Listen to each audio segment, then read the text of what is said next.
Welcome to Mark My Words, a show that searches for the fork in the road in life, the place where the turning point in the journey of entrepreneurship and life can be found. Let's meet each other at the crossroads on Mark My Words.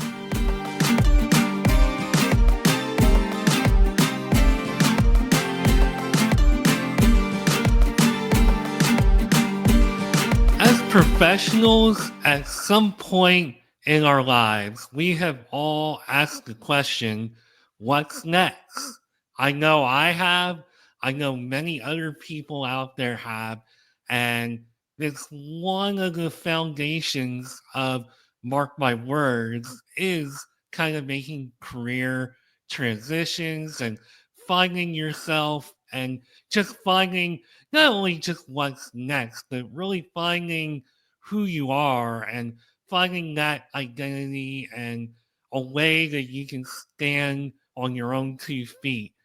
And today I have a really unique guest, at least to this show.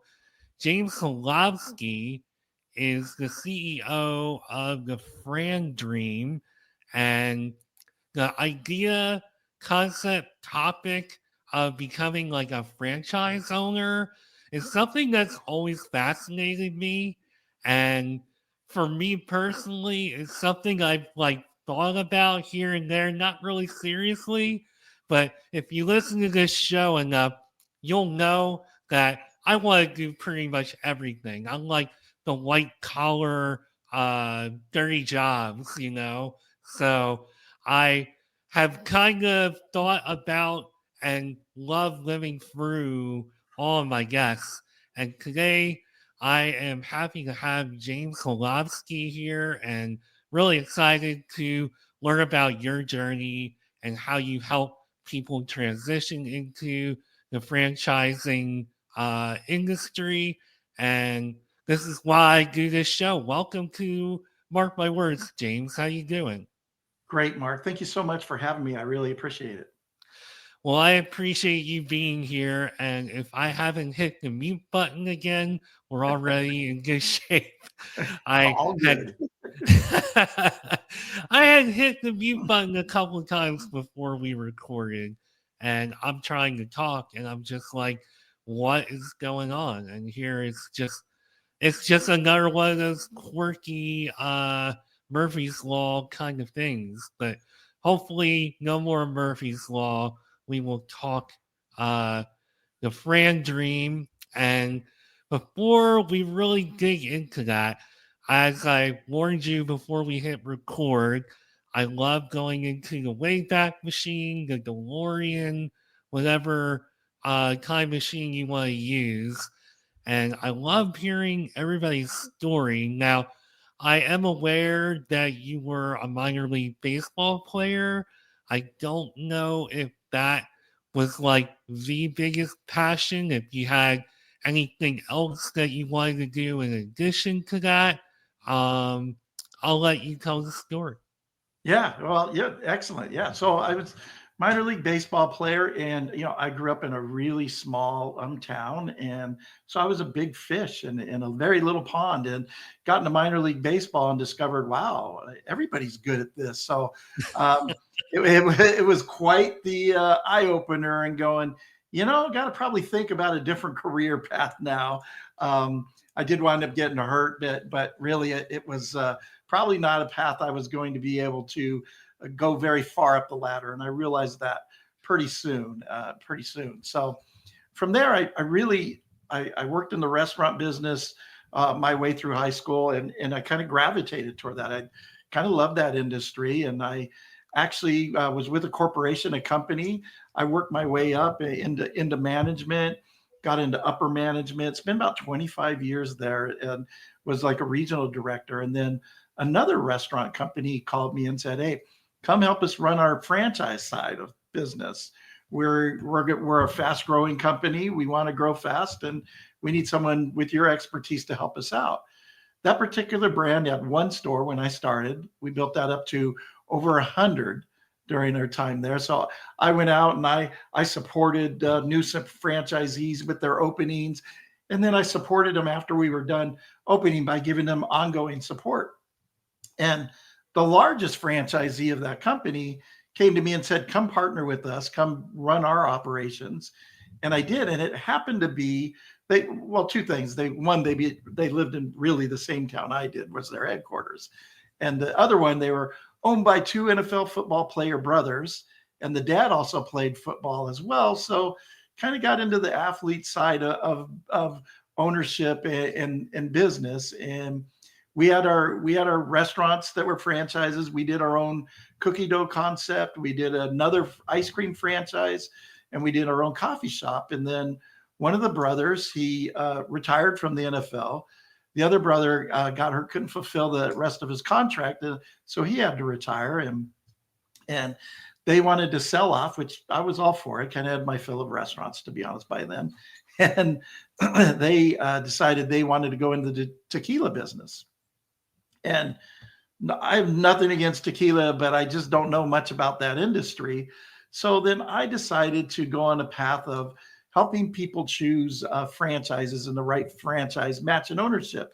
Twofold. First, when I was working with the company, I saw a lot of franchisees that were in that system that probably didn't know what they were getting into, or didn't really have anybody advise them. They just kind of got into this saying, hey, I see lines out the door, I see money symbols, and didn't really realize what they were getting into. So they really didn't have anybody advise them on how to pick a right franchise. And then the other one is with athletes. I saw all the brothers that, people would come up to them and want them to invest in, just craziest schemes you could think of that. And always they had a lot of opportunities, and they were really good about, not doing everything that their friends said to do that. So I also go, gosh, a lot of athletes, when the cheering stops, they need something to do and to make money.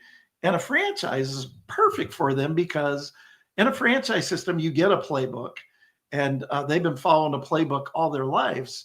And so I just think it's a natural fit. And I wanted to help, the people there in the corporate grind that want to get out of that and get into business. And then athletes who are done playing or still playing, and help them find the right franchises for them that's going to match them up with their skill set and be a great match for them. I really love the way that you put that as far as like the playbook, because I know franchising opportunities are open to all of us, but I'm sure if you're a professional athlete and you're making a little more than most of us, that opportunity, and the whole reason I'm doing this episode is because you can feel free to cut me off and educate the heck out of me here, but I'm guessing that you see professional athletes doing this a little bit more than maybe somebody like me, because it kind of sounds like it fits into a lot of the competitive spirit that they're used to. And you included the word playbook, and that's probably something that a lot of people, when you put it that way, I'm sure they can kind of like relate to that and latch on to that. I don't know if you see very many people like me, or if athletes are like your biggest clients. Yeah, it's really kind of a mix. You do have the athletes that are out there, and like you referred to, the playbook is great, because a franchisor's job in this is to give you support, give you ongoing support, opening support, and help you be successful. Their job really isn't to run the business. They're going to give you all the tools, and they're going to give you the training, and just give you the know-how, and be able to follow that playbook is good at what's going to make you successful. But also in a franchise system, you also have franchisees in the system. And so you have the franchisor, then you have franchisees in the system, and those franchisees are like your teammates, because they've experienced what you're going to experience. Hey, when I opened, this happened to me, or this. And with athletes, it's great for them because they're used to having, teammates that analyze their swing or analyze how they're making a tackle, and they'll go to them for advice. So I find that athletes really are not afraid to go to advice. And then, kind of getting back to that, really athletes, but there's a lot of people out there looking to get out of the 9 to 5 job, of taking freedom for their lives, that are in corporate America, that do this too. And that, same thing, you have this support system in the franchisor, and you have the franchisees. The biggest differentiator that I see is athletes have no fear. They have been betting on themselves their whole lives. So they're okay to take a risk. Sometimes somebody coming from corporate America, it's tough to go, I really don't want to give up that paycheck. I'm really afraid. And I'm really, I don't know if I can do that. So that's what really holds, some people back. And I would say, if you talk to any entrepreneur, I think most of them would say, I wish I would have done this sooner. If they were in business before, or worked for somebody before, I wish I would have done this sooner, because I definitely say that. I wish I would have done this sooner than, work for somebody else all my life. But it really is just being able to take that step and betting on yourself. Now, when you say taking a bet on yourself, does that include like an initial investment to get into franchising? Because I feel like anytime I have ever read an ad, it sounds amazing. It's like, man, I kind of want to do that. But if I'm remembering right, I also feel like it includes, you need to like put an actual investment out of pocket. Maybe you can clarify some of that, or even if I'm wrong.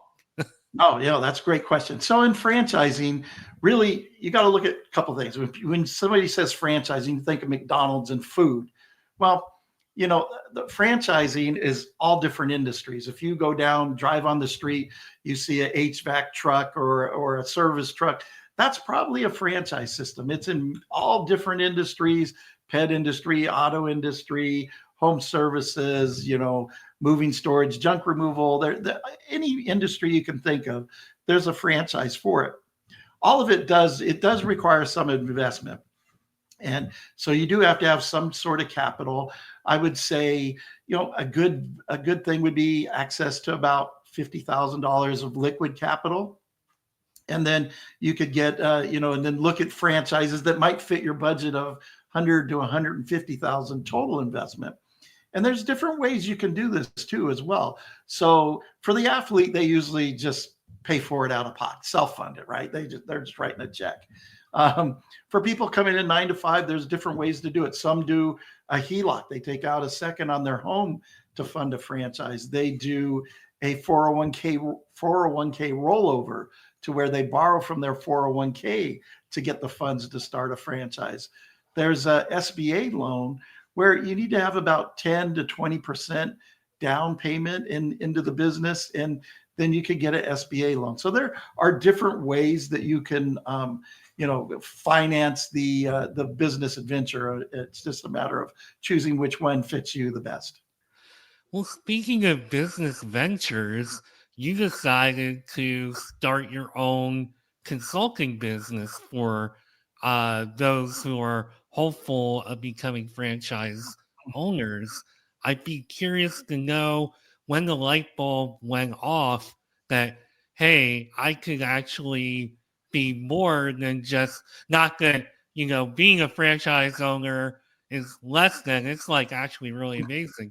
But when did you figure out that maybe what I've learned could be more of a service or a service as my own business? That's a great question. I would tell you that really it was when we decided that to, sell off the restaurants, and I was like, okay, what am I going to do? Am I going to get, I was just looking at different franchises. Like, am I going to go back into the restaurant business? I was like, wow, I've done it for so long. I just feel like I don't want to do that anymore. And then it was like, maybe I should do a restaurant, like a cleaning business or some sort of home service, just get another franchise and do that. And then the light bulb, I was just going, working. I actually was working with a franchise consultant, what I do, and they were showing me different things. And he was telling me what he does. And I'm like, wait a minute. And then he basically said, well, if you're thinking about doing what I'm doing, I, I tell you would be a natural fit for this because of the experience that you have and the knowledge in franchise, being on a franchisee, being a franchisor, you have both sides of the table. I think you'd be really good fit. So that's when I was like, okay, yeah, I probably am not going to buy a business. I'm just going to start my own franchise consulting business, and that's what I'm going to do. I did join a franchise network to where I have a list of networks in my inventory. So I did do that, and with the help of you could say it's a franchise system of where they house the networks, but it was definitely there when I was searching for businesses that I ran across. Yeah, this probably is my best fit. Well, how many of you are out there? Because I have to imagine, just as a person who had a bit of a passing interest, one of many gazillion things that I've wanted to try in my life, uh, I feel like there's a lot of information that's not out there unless I'm guessing unless you've been through it like you have. So how many people like you are you aware of that are out there consulting and helping franchisees? Yeah, there's quite a few franchise brokers out there that do that. I would say it's not like real estate agents where there's a ton, but it is a smaller network of consultants that are out there. So there is a need for it, but there is there is, and most of the consultants like myself, they do work nationwide, so you're not buttoned into one territory. So we're all out there looking for clients in any part of the nation, or even in Canada, Mexico, and overseas, if that's where you want to choose to help people out as well.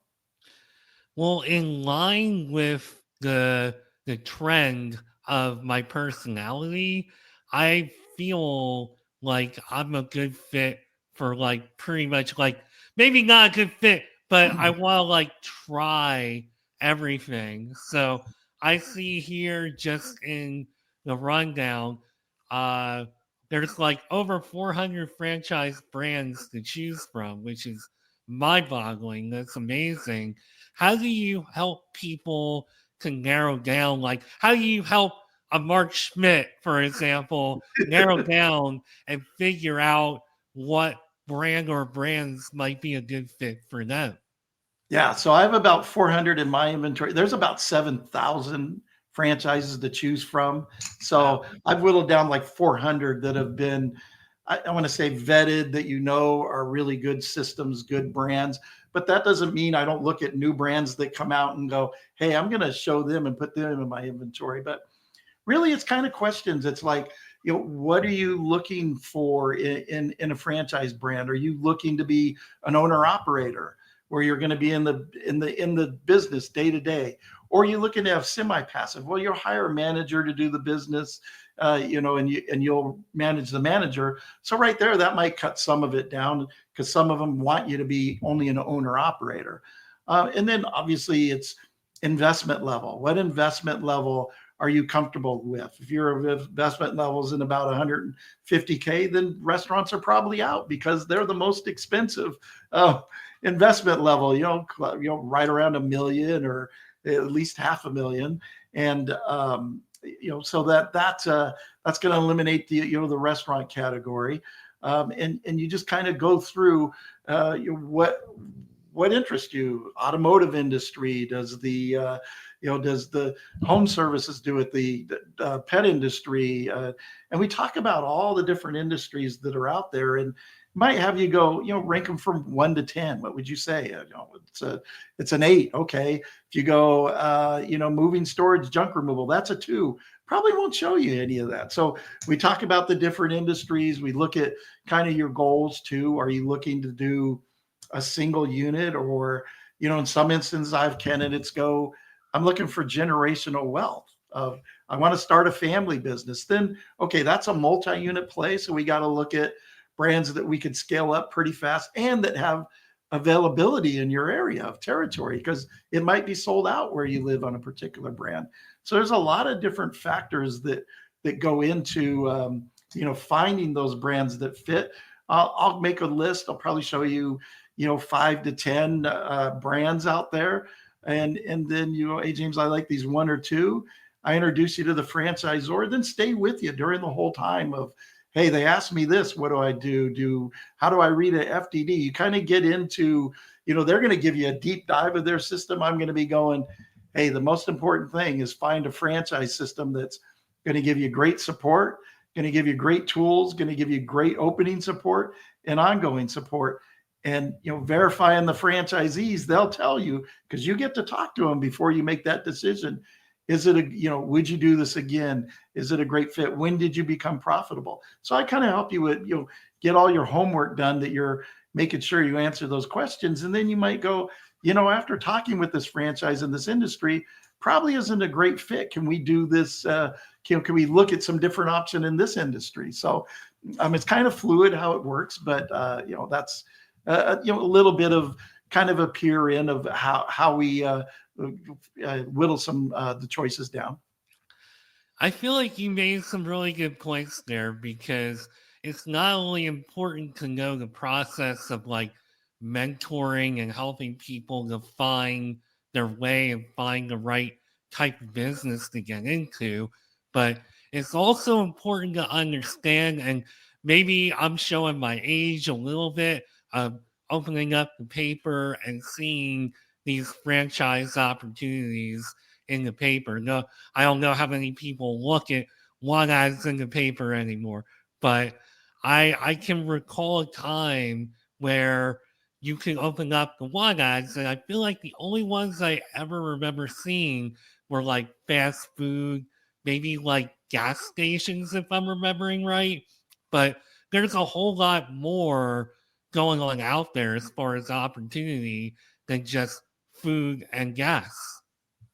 Oh, 100%. Like, is just one just uh, learned about that's Monday. On Monday, new franchise that does limo transportation to and Wow. from airports, and it's like, well, the way it was explained to me, you have Uber out there, right? But Uber doesn't pick you up from when you drop off. They have designated spots where they pick you up from concerts and airports, and the car service. You're you're going to be not be in a smelly car. You're going to have room, and you're going to get door to door deluxe service. And it was like, wow, that's a pretty good franchise. And that franchise investment was only around 150, all in, and you could scale it up. So there's always kind of something new that's kind of coming out.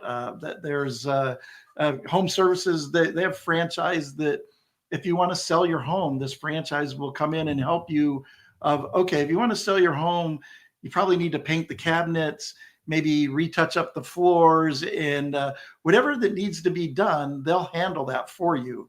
Of, hey, let's get the home ready to sell, and we'll handle that work for you. So out designing outdoor decks or outdoor living is a franchise of outdoor lighting. So I mean, there's just there's car dealerships that are franchises that are out there, as well as car window tinting. So there's really so much that we could probably take one category and talk about that category for an hour of all the opportunities.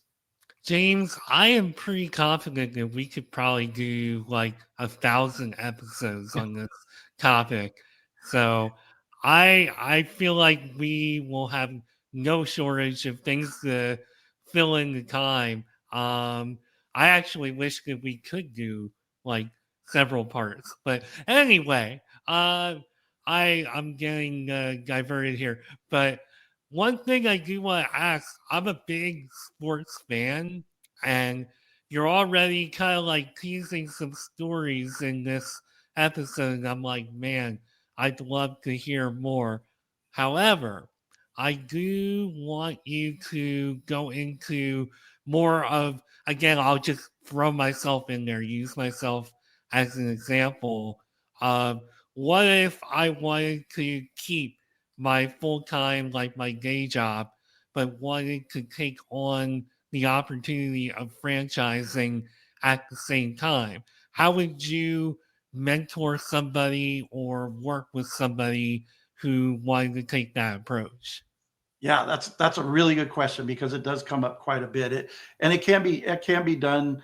Like athletes do it all the time. If you have the manager to run business, but one thing that really that when I get someone like that, we look about okay, what kind of liquidity we have, investment level. But if it matches up, there's a couple that really kind of come to mind that could be for the person who wants to keep their job and then kind of have a side one, and that would be an indoor golf simulator business to where it's 24/7 access into it. Golfers come in 24/7. You have membership model, so you have that reoccurring revenue. You can rent the facility out for parties or lessons, and it's all automated. The system's automated. You don't really need any employees there, but maybe to clean up occasionally. You might need you're going to need a marketing person at first to do the signups. But once you have the business going, you're talking maybe 10 hours you have to put into the business to run it. So that's a good one. The other one would be a hair salon that, a barbershop that runs itself too. Maybe about 10 hours of your time a week where it's very nice passive, where you have a manager managing the business, but you're basically you're renting out some of the chair spaces, or they're your employees that you're there. Those are two very good concepts that could be done where you don't have to have much. I don't want to say a lot of effort, because any business is effort getting it going, but in time you could get that business scaled up and to do. And in a lot of businesses, you could do that if you're willing to put, maybe 4 or 5 months of doing dual work, your job and the business, that you can get it. Once you get it going, then manage the manager. But those are two things that I think of really off the top of my head that could be done fairly easy in a semi-passive model. Have you in your travels seen like an automated dry cleaning business or franchise opportunity pop up? Because here in Florida, I came across one like a couple years ago, and it just blew my mind on how automated it was. So I'm just curious, even if it's not that and it's something else that's automated, like I gotta think the golf business model you're talking about, that Mhm. sounds like it's like fairly automated. I mean, do you see anything with AI? Well, the dry cleaning business is, I have seen that. I know about that franchise. It's nice when it's 5 o'clock and the doors are closed, when you can go, hey, I'm here to pick up, and it automatically spits your dry cleaning out. That's a great system I that's love it. automated. And I'm seeing some franchises that have call centers that are coming to automated to where they have that, of where you can, do you want to book a time to even a tree trimming business where they're using automation to book the calls after hours. Then they have someone manning the phones, but there's automation in that, as well as on the website where you're getting automated bots talking back and forth in the franchises. So it's getting into where we're definitely using it, and a lot of people don't like it. A lot of people say it's a good thing, and it's just sign of the times. I use Chat GPT all the time in my business. Yeah, AI has been a very hot topic on Mark My Words this year. So I didn't even come into this episode even thinking about AI. It just kind of popped into my head, especially with that dry cleaning business. I was like, come to think of it, they're doing a really good job with that. So I love that even in something like franchising, AI is impacting it. It plays a role. Yeah, absolutely. It does. It plays a role. And I really think that it's got to be playing a role for everybody in their day to day. I mean, who doesn't put their email in the Chat GPT to rewrite it for you? I mean, at least I do. I use it all the time. I'll use it maybe for some questions. I'll use it just to update, just to even see of, hey, I give my clients a list of questions that they might want to ask a franchisee, and I'll put those in ChatGPT and say, are these questions still relevant, or make it for that business? Absolutely. I've seen it's not really AI, but I do have a fitness gym concept that what they do is they're now doing dry cleaning that they're bringing to you. If you're a member of their gym, they're bringing the dry cleaning to you, the service that's coming in. You can pick it up right there, and so you're just seeing things that of convenience that I think some franchisors are picking up. How can we use AI, or how can we make things more convenient? That's amazing. And you touched on something that I haven't even thought about. You said something to the extent about who hasn't tried using ChatGPT to write their emails. That's actually something I haven't tried. I may need to try that. That's I'm a guy, like I said, I get curious about things. So that's a Mhm. good idea. I'm gonna have to try that. But I digress. Uh One thing that I want to ask you about, so we've talked about a lot of good things here, but what are some like issues and problems that a franchisee can expect to come into, or what are some things that you've seen as a consultant? Yeah, really, it's do your homework on, I advise you and I show you brands, but you really need to do your homework of talking with the franchisor and understanding some certain things that are out there. So you really want to talk with, like I said, franchisees in the system, but also there's FDD. That's a franchise disclosure document that you get from a franchisor. In it, it has your investment level. It'll say certain fees and all that. And just make sure that you're going, okay, if I'm opening in this area, what's my protected area? Is it 5 miles, 15 minutes? Or is there no protected area? That's something very important, because even though it would be the same franchise, you don't want it coming in, across the street there. And so you really want to look and make sure that it's a fit. And also, really, when you're talking with the franchisor and you don't have a good vibe, or you just not mixing with that franchise development manager, don't force that relationship, because that's going to be your business partner. If the franchise development manager is going to be one that you're going to be partnering with, and going to be part of the support system, I would think twice if you don't get a good vibe and are not going with, because again, you're basically marrying that person and that organization for your business life. So it's very important to vet the franchise, but vet the people. Do you trust them? What's your instinct and gut say about that there? So there's a lot of different things to look at, but those are some of them to look of that. And then, in the franchise world, you also want to make sure, well, how many closures does this franchise had? There were 10 closures last year. That's going to be a huge problem, and one that I would say, get in the car and back up and run, put it in reverse, and probably not a good thing unless there's some really great explanation. So it's just combing through of the history of the franchise, and with the franchisees, how do they treat them, and most importantly, how do they treat you? Yeah, I mean, I will even take this a step further, because we're living in an age again where we have a lot more things available to us as far as work options, making a living options, and I'm sure that hiring help for a franchisee and their managers and etc. I have to think that that's probably more challenging than ever.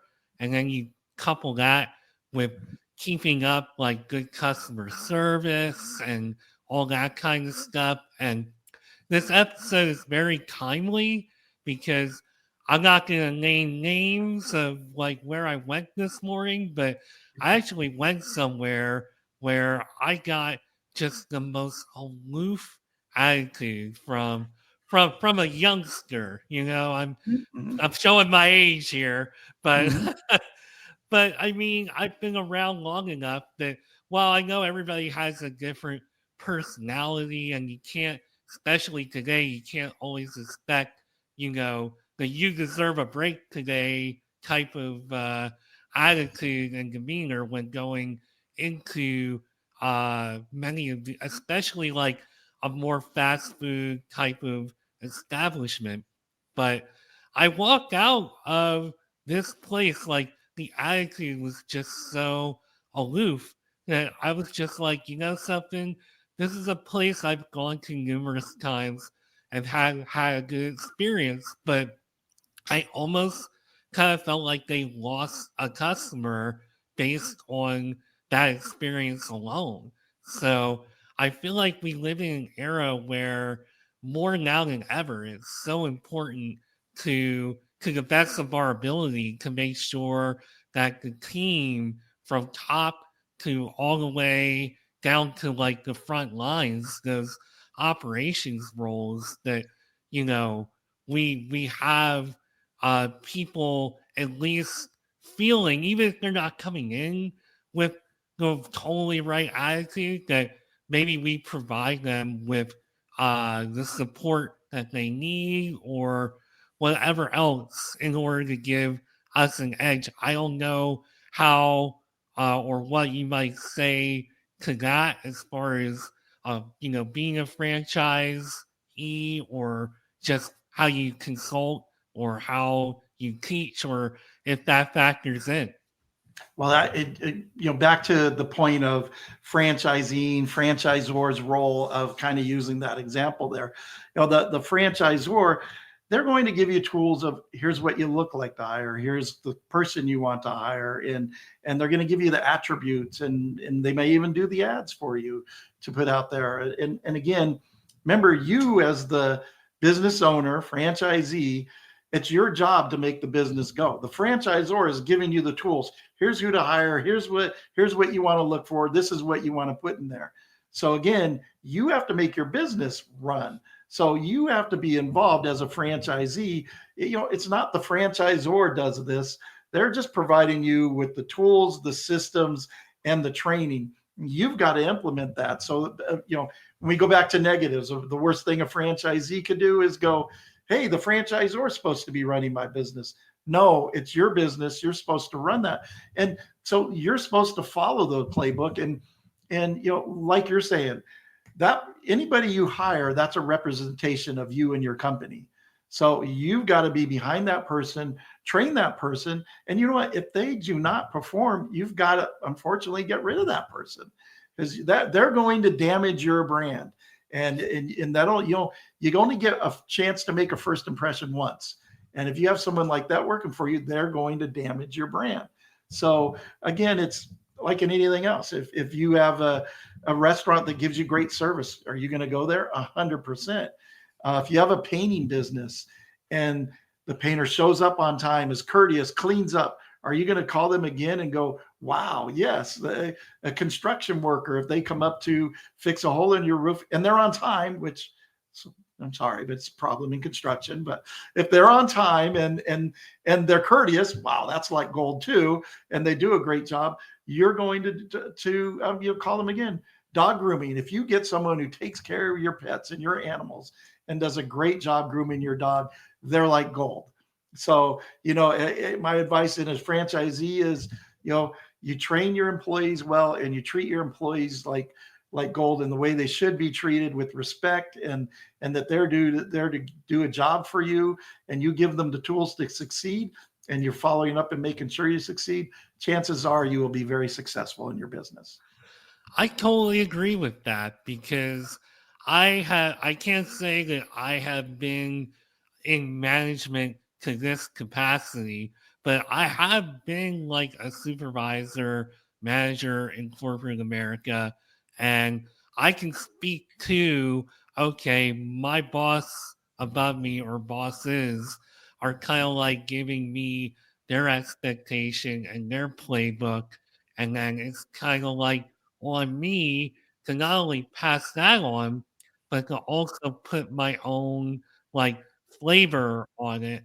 And I know that kind of like my point of view, I have certain values that I bring to the table, whether it's me working in corporate America or me running a podcast.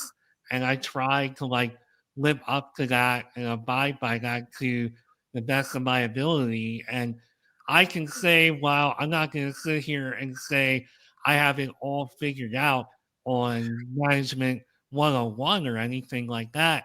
I do know that I found pretty good results with the concept, especially some of the things that you just vocalize with, you know, treating your staff with the respect that they deserve, actually listening to them and giving them what they need to succeed. And while that's not the same as running a franchise, I do think that that kind of thing goes a long way. And I think now more than ever in this world that we're living in, I think people really need to feel that certain kind of support and that certain touch, because I feel like good work or good help is kind of hard to find and probably getting harder to find. I'm sure you can speak to that, but I'm sure it's not as easy as it once was. Yeah, it is getting harder, and I always kind of tell owners from like, well, how did you run successful restaurants and that, and it was very simple. Is that you have a bench of really good employees and you overhire because you want to make sure that you have someone to replace an employee if they call in sick or if they have something to do. You want to have that big roster that's not going to affect your business because hey, someone's going to want to go to the beach today and they're not going to show up. Now, if they go, hey, James, I want to go to the beach today. And just like, okay, well, there's 10 other people to call. So call them in and if you can get someone to cover you. If not, you have to come in. I'm sorry. And there's people for them to call. And the employees appreciate to have that freedom of, hey, if I get this person to cover my shift, can I do it? And it works out really well to just have that depth, and then you're not feeling as though the employees are in control of your business, because if you lose one of them, you're like, oh no, it's gonna stop production today. It's like, oh no, I'll call someone else and I'm okay. So it's really just kind of having the staff and treating them with respect, and also knowing that life happens. Someone wants to do something fun for the day. So if we can make that happen, great. If not, then they know they have to come in. It's their shift. I love that. And I also want to point out that my experience earlier today was obviously not a good experience, but it really came in handy with this episode. Boy, everything happens for a reason. I can't believe how much that came in handy for this conversation. But anyway, one thing that I do want to talk about here before we run out of time is the advice that you would give to somebody, because I know that, some of the points that I have brought up just as far as like financing a franchise, having one while working full time, some of those things are definitely obstacles to get over mentally as far as taking this step. But what kind of advice would you give to somebody who's hesitant because they think, much like many of us, they think it's just franchising is just McDonald's, or hopefully I don't get hammered for trademarks, but Mhm. just that kind of thing. That's just food or gas. Yeah, like what, business ownership is not out of reach if you have some sort of capital. If you have some money and some capital that you're looking to invest or invest it in yourself and don't be afraid would be my advice of bet on yourself. There's many different franchises that could be had for even $100,000 is all in, and you can get financing for that. So there's different ways. You do have to have, I would say, at least 30,000 to 50,000 in capital. But if you do, you can make that work, and you can put that money to work and work to where it could get you into financial freedom. It could get you into your life freedom of taking your schedule the way you want it to be. And then you could build that into, generational wealth. You can use that into multi-unit. You can make it a family business. There's a lot of different things that you can do that'll fit your lifestyle. And really, I would say my advice would be take that chance on yourself and just do it and look at the possibilities. You don't know what's out there until you take a look and see what might be a fit out there. And the chances are there's some really great franchises out there that might be a great fit.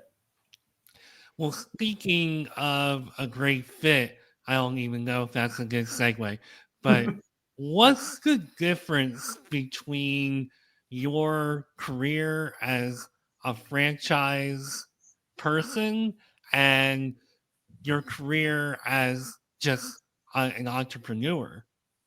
Yeah. So as a franchise person, it still was kind of, in the entrepreneur role in a way, but now my goal in the entrepreneur is, look, I go through everything that an entrepreneur goes through as well. There's highs and lows in a business, and really in any business or even any job, it's when you get down, how do you get back up? I mean, when things aren't going right, do you feel sorry for yourself, or do you just get that moxie to keep going? Because it's very easy to blame, oh, this went wrong because of this person, that person, or this system went amok. And really it's about taking that inner look in yourself and going, I can't give up. I got to push through this, and I got to make this work. And that's just to keep going and just to keep working yourself out. And the worst thing you can do is just throw your hands up and give up and just blame everybody else. That doesn't help anybody. That's amazing advice. That's actually the kind of advice I try to give on this show a lot, because as somebody who is the voice and face behind this entire operation, I have had my moments and my battles where I was like, man, I don't know if I can keep doing this, because it really, when your name is on it, and it kind of like, at least for me, it hits you right in the gut and when things don't work out the way you wanted to. And I struggled with that a lot early on. And I had my moments where I was like, I wonder if this is really for me. But I couldn't really shake the fact that I had so much passion for what I was doing and really felt like I had something to say, just not only on entrepreneurship, but on a lot of other things as well. So I picked, I felt sorry for myself. I went against one of your rules. I felt sorry for myself. I allowed myself to feel bad, but then I eventually dusted myself off, tried to learn from it, and now I'm 100+ episodes into this and feeling pretty good about everything. And will there be more challenges? Will there be more lows and highs? And will it be a roller coaster ride? I'm sure it will be. But you, much to your point, you gotta, if you really want to do it and you're really feeling passionate about what you're doing, you will figure out a way to keep going. Yeah, and really what I use my, my network, much like franchisees in a franchise system. I'll call other franchise brokers and just go, hey, you got a minute? I want to run this by you of hey, they've been in your shoes, they've experienced this. They might have some really great advice of what you're going through that's going to help you get out of that rut. So it's always good to seek out other people that are in the industry or that you can talk to that understand and have been in your shoes. Well, not only that, but I know as a podcast host, when I have people like James Hilovsky on, boy, that really does a lot to make my mood better. So that's one of the many benefits of having a podcast for people out there listening who have had the idea of starting one. That's like a really good benefit is meeting awesome people like James. And James is now hopefully going to tell us how we can find him and how we can work with him. Yeah, absolutely. My website's TheFranDream.com. So TheFranDream.com, there's a contact form on there you can fill out. Or you know what, just James at TheFranDream. Shoot me an email. I'd love to chat and talk with you about just business, entrepreneurship, or franchising, or whatever maybe. All right, James. Well, thank you very much for coming by and hanging out today. This is a topic I've always wanted to learn more about, so I definitely feel a lot more informed than I did. And I think what you're doing is amazing, and I wish you continued success with everything. Thank you so much. I appreciate you having me on your show. Awesome. Well, if I didn't mention it already, I am your host, Mark Schmidt. You have been listening to Mark My Words. Thanks again to James Hilovsky for being here. I appreciate you, and that's all she wrote. I'll see you soon with another episode. Bye for now.